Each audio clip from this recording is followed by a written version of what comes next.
This is AGNR 131 Soil Science. This is Lab 5, Part 1, Water Movement Through Soils. It's part of the Soil Moisture Lab. So what we're going to do today is we're going to actually look at 3 different textured soils. They're the same soils that we've kind of been using so far all along.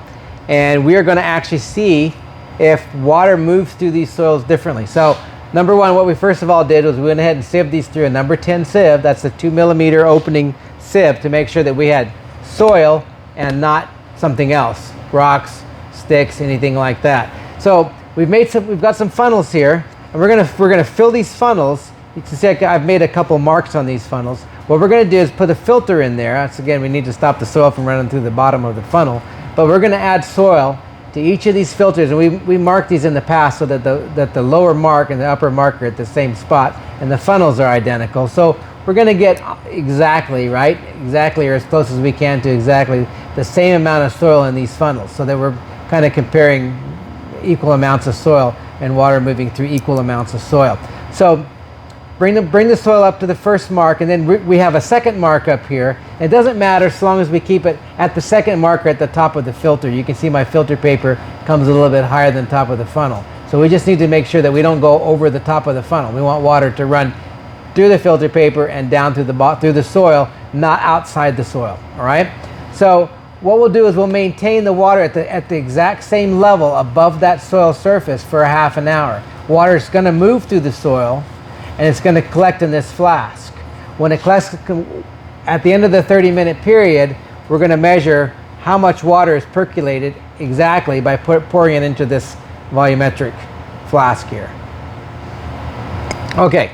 Not a volumetric flask. For some reason I keep calling it. It's a graduated cylinder. Every time you hear me say volumetric flask, it's a brain something or other. Graduated cylinder. But one of the things I wanted to show you really quickly is with a piece of filter paper, how do you make a funnel? Quite simple. You fold it in half, and you fold it in quarters, and then you open it up, and you have a funnel. So there's our funnel. I'm going to put that one in there. I can actually see my mark through the funnel. And so what I'll do now is I'll go ahead and fill these funnels up, and then we'll come back. Okay, so you can kind of see that I've got my 3 funnels filled with soil, all the same level. And so now what I'm going to do is I'm going to actually start the timer. I'm going to look over at my clock there, and I'm going to record the amount of time that I've started doing this. And I'm going to add to the first one, soil A, I'm going to add water. I'm just going to keep adding some water to it like this. And I'm just going to record that, and then I'm going to wait until I get to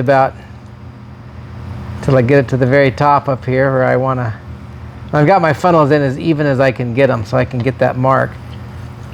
So I'm actually at 30 minutes or 30 seconds. I'm going to start the second one and do the same thing, so I can keep them about the same time apart.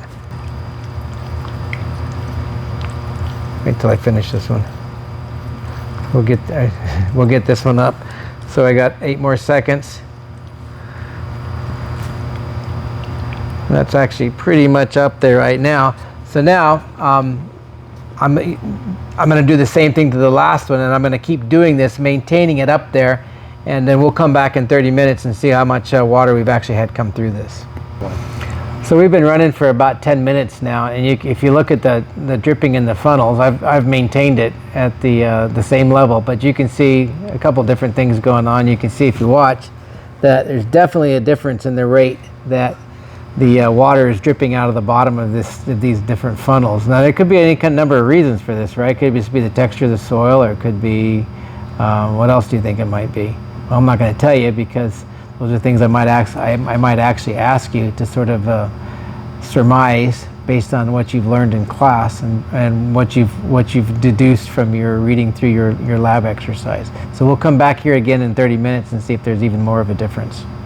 Okay, we're about approaching our 30-minute mark, and if you look at the volume of water in these beakers or flasks rather, you can actually tell there's quite a bit of difference. And if you watch the dripping, you can see that over time it's actually changed. None of them are as rapid as they were when they started, and that's to be expected. As the soil gets wet and as water continues to flow through it, the soil surface, or the soil aggregates, the dirt clods, if you will, begin to break down as a result of water being in there. And the continued flow of water through the soil is basically dependent on how good the soil structure is. If the soil breaks apart because of its texture or because of poor management or anything like that, then water is going to be impeded in its ability to flow down through that soil and actually get down to a root zone or flow through the soil or whatever it is that you might be looking for. So we can kind of see that going on through here. We actually have a soil here that tends to be a little bit more silty, sandy and silty on this side, and you can actually see that's actually flown, water has flowed through that really quite well, even without us putting it into these graduated cylinders. You can tell that there's actually more water in through there. This one in the middle is actually the sandiest soil we have. It's probably a loamy sand, but it must have enough particles that are fine enough that it's actually broken apart.